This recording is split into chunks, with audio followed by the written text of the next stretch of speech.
Xin chào các bạn, hôm nay chúng ta sẽ cùng nhau tìm hiểu về vạn lý trường thành và những điều bí ẩn. Vạn lý trường thành có nghĩa là thành dài vạn dặm, là một trong những bức tường thành dài và nổi tiếng của Trung Quốc. Đây cũng là một trong những công trình vĩ đại nhất của Trung Quốc còn tồn tại tới ngày nay.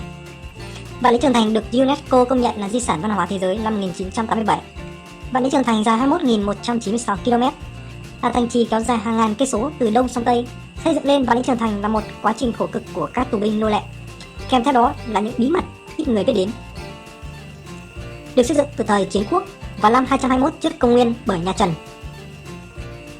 Ban đầu, các nước nhỏ độc lập đã dựng lên những bức tường thành chủ yếu để chống lại quân Hung Nô, Mông Cổ tràn xuống. Sau khi Tần Tiểu Hoàng thống nhất đất nước, ông đã liên kết hết các phòng thủ, rời rạc thành một bức tường thành dài, đó là Vạn lý trường thành. Hàng vạn bộ xương làm nền móng cho Vạn lý trường thành. Để xây dựng lên Vạn lý trường thành, Tần Tiểu Hoàng đã huy động hơn 2 triệu người làm quần quật trong suốt 15 năm hoàn thành. Trường thành được xây dựng trên núi non hiểm trở, đồi núi treo leo kéo dài trên bãi sa mạc hoang vu, trải dài hết cả Trung Quốc hùng vĩ.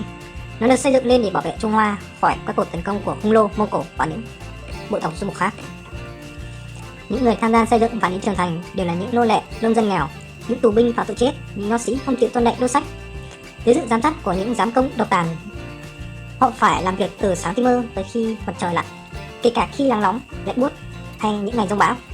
Mọi sự phản kháng hay lười biếng đều phải chịu hậu quả thảm khốc. Họ phải vận chuyển nguyên vật liệu và những khối đá đất nặng hàng tấn, những sọt vơi vữa lên đỉnh núi. Do lao động vất vả, khí hậu khắc nghiệt, thiếu thốn thức ăn và giám công bạo hành, nên phần lớn công nhân đã phải bỏ mạng tại đây. Xác họ bị vùi dưới chân tường thành. Ước tính có khoảng hàng triệu công nhân đã chết khi hoàn thành công trình này. Nhà Minh góp công lớn nhất xây dựng lên Vạn lý trường thành. Vạn lý trường thành ngày nay được xây dựng từ năm 1474. Vào thời nhà Minh, sau khi mở mang bờ cõi, chuyển về trạng thái phòng thủ, nhà Minh đã mở rộng gia cố.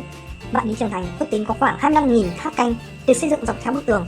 Bức tường được xây dựng gia cố bằng vật liệu tốt như đá tốt, chắc chắn hơn nhiều so với thời Tần. Thật sự là lý trường thành của ngày nay đã góp.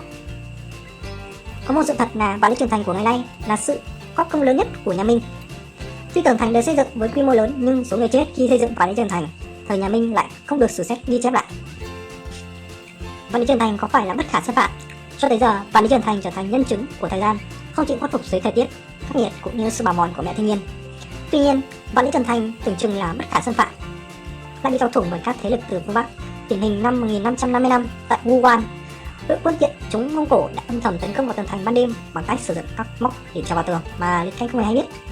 Một minh chứng cụ thể hơn là ngày Mãn, phương Bắc đã vượt qua tường thành để chiếm lấy Bắc Kinh, chấm dứt sự cai trị của nhà Minh, mở lên triều đại nhà Thanh. Sự thực là trường thành không hề có giá trị trong việc ngăn chặn quân xâm lược từ các thế lực phương Bắc. Nếu số tiền nhà Minh bỏ ra thay vào việc đó là trang tân vũ khí như pháo, súng để nâng cao khả năng chiến đấu còn hiệu quả hơn. Những câu chuyện ly kỳ liên quan đến Vạn lý trường thành. Câu chuyện làng Mạnh Khương Lữ khóc trường thành. Câu chuyện về làng Mạnh Khương Lữ khóc chồng là một truyền thuyết nhân gian nổi tiếng của Trung Quốc dưới thời nhà Tần. Trên kể rằng trong đêm tân hôn của mình, chồng Mạnh Khương Lữ thì bắt đi xây dựng Vạn lý trường thành. Mùa đông đến làm đan áo rồi lặn lội đường xa đi tìm chồng. Làm đi 10.000 dặm để tìm chồng bị bắt đi xây dựng trường thành. Khi đến nơi nàng nghe tin chồng mình đã chết rồi, xung quanh chỉ là núi rừng vách đá, không biết kiếm xác chồng ở đâu. Tuyệt vọng nên là làng đã khóc hết 3 ngày 3 đêm. Tiếng khóc của làng vang 800 dặm trường thành. Hàng thành thì sụp đổ để lộ xác chết của chồng. Sau khi an táng phu quân, làng Mạnh Khương Lữ đã liền nhảy xuống biển tự vẫn. Thực tế thì làng Mạnh Khương Lữ không phải là họ Mạnh. Đây là một cách đặt tên phổ biến ở thời Tiên Tần. Làng họ Khương, một động phổ biến thời Lữ thời đó. Từ Mạnh chỉ là để chỉ người con trưởng của người Võ Lẽ. Truyền thuyết về làng Bao Tự đốt đài Ly Sơn. Câu chuyện này xảy ra ở triều đại Tây Chu. Khi đó Bao Tự là một mỹ nữ hết lòng được Chu Vương sủng ái. Tuy vậy làng lại không bao giờ cười. Vì say mê làng Bao Tự, cũng quyết tâm dùng đủ mọi cách để làm làng cười.